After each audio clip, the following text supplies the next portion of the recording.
अस्सलाम वालेकुम students. 2.1 try again इस पोएम के जो चिटचाट क्वेश्चन आंसर्स है उसकी प्रैक्टिस हम आज इस वीडियो में करेंगे। So let us continue with the topic. आपको पहला सवाल दिया गया है, what do you like, poems और स्टोरीज़? आपको क्या पसंद है, नज़में या कहानियाँ? So here you can say the answer that I like poems and stories both. किसी किसी को नज़में और कहानियाँ दोनों पसंद है, तो आप लिख सकते हैं that I like poems and stories both, या फिर I like poems, I like stories, कोई भी एक भी लिख सकते हैं। सेकंड है, what kind of poems do you enjoy the? सीधा आंसर देन, यानी आपको किस किस्म की कहानियाँ पसंद है। यू कैन से आपको जो पसंद है उस हिसाब से, जैसे कि मैंने यहाँ पर कहा है आई एन्जॉय नेचर पोएम्स, मुझे कुदरत के ऊपर लिखी गई नज़में पसंद है। Do you think poems can inspire अस? क्या आपको लगता है नज़में आपको आपका हौसला बढ़ा सकती है? Yes sure, poems do inspire us. Poems यहाँ पे एस आएगा, मुते जी, पोएम्स हमको इंस्पायर कर सकते हैं। Number 4, do you remember any such inspiring poem? क्या आपको ऐसी कोई पोएम याद है? Yes I remember the poem named we shall overcome, नज़म का नाम है। Fifth, when did you learn or listen to it? तो आपने ये नज़म कहाँ पर पढ़ी या सुनी? तो हम कह सकते हैं I learn it in 7th standard. आपको 7th स्टैंडर्ड में ये पोएम थी, we shall overcome. And then what message do you get from it? आपको इस नज़म से क्या मैसेज मिलता है, क्या पैगाम मिलता है? This poem gave us this message, हमको ये पैगाम मिलता है that if you have faith in your self, FAITH, अगर आपको अपने आप पर भरोसा है, यकीन है, you can be free and live in peace, आप आज़ाद रह सकते हैं और सुकून से रह सकते हैं।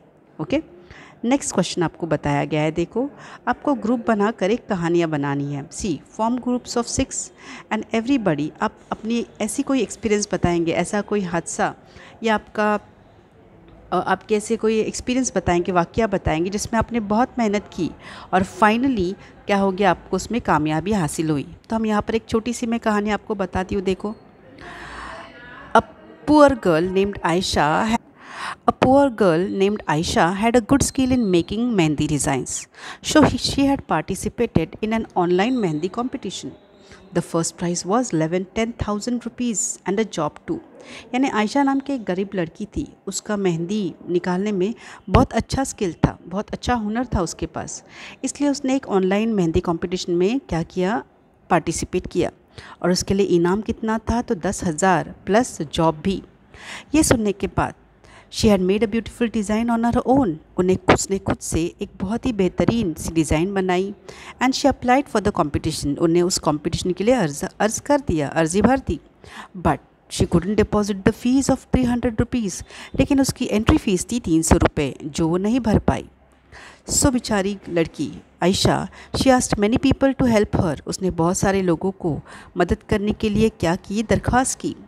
As she was confident enough, because इसको खुद पे बहुत भरोसा था, about her winning the competition, क्योंकि उसको पूरा भरोसा था कि कॉम्पिटिशन वही जीतेगी। She promise them to return the money after the results, result लगने के बाद उन लोगों को वो पैसा रिटर्न करेगी, ऐसा उसने प्रॉमिस भी की। But nobody trusted and help her, लेकिन किसी ने उसका भरोसा नहीं किया, उसको मदद नहीं की। सो शी वॉज डिसअपॉइंटेड, इसलिए वो मायूस हो गई। But she had 1 month in her hand, पर अभी भी 1 महीना बाकी था। So she started working part time as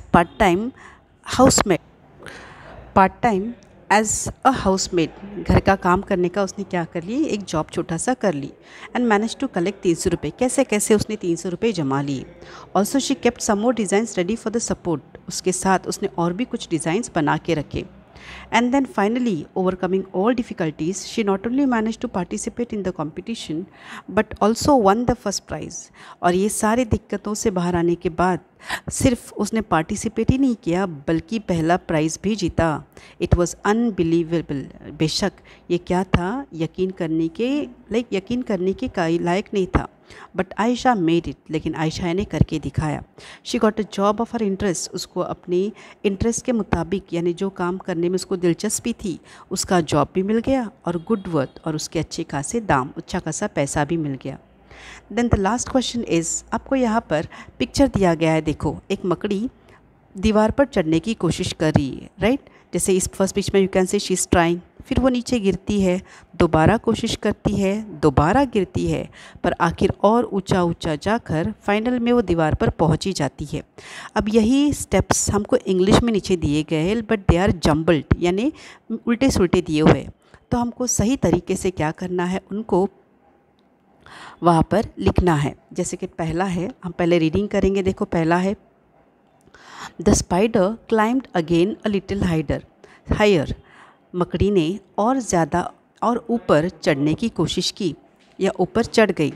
yet it did not give up, फिर भी उसने हार नहीं मानी। And climbed higher and higher, और ऊपर ऊपर चढ़ती रही।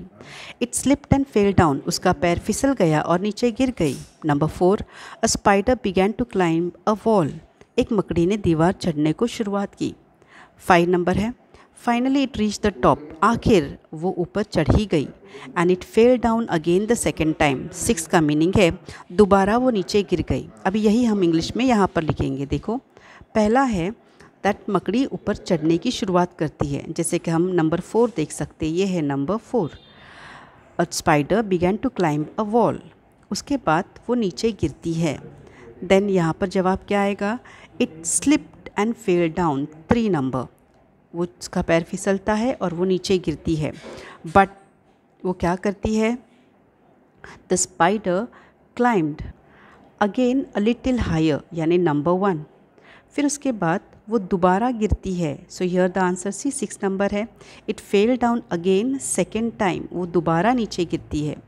फिर उसके बाद वो क्या करती है, और ऊपर चढ़ती जाती है, हार नहीं मानती। सो यहाँ पर नंबर 2 का सेंटेंस देखो, yet it did not give up and climbed higher and finally it reach the top, यानी ये है नंबर 5। इस तरीके से हमको पांचों सेंटेंसेस ऑर्डर में मिल चुके हैं। अब इसका जवाब, इसका जो इसमें से हमको क्या सीखने मिलता है, see the moral of the story, if you work hard and continuously, आप कड़ी मेहनत करते हैं और कंटिन्यूसली लगातार करते रहते हैं, तो you will definitely succeed one day, एक दिन आप ज़रूर उसमें कामयाब हो जाएंगे। That's it. यहाँ पर आपके सारे सवालों पे जवाब दिए गए हैं। व्हाट यू विल डू, आप ये सारे सवाल जवाब आपके नोटबुक में सही से कॉपी करेंगे।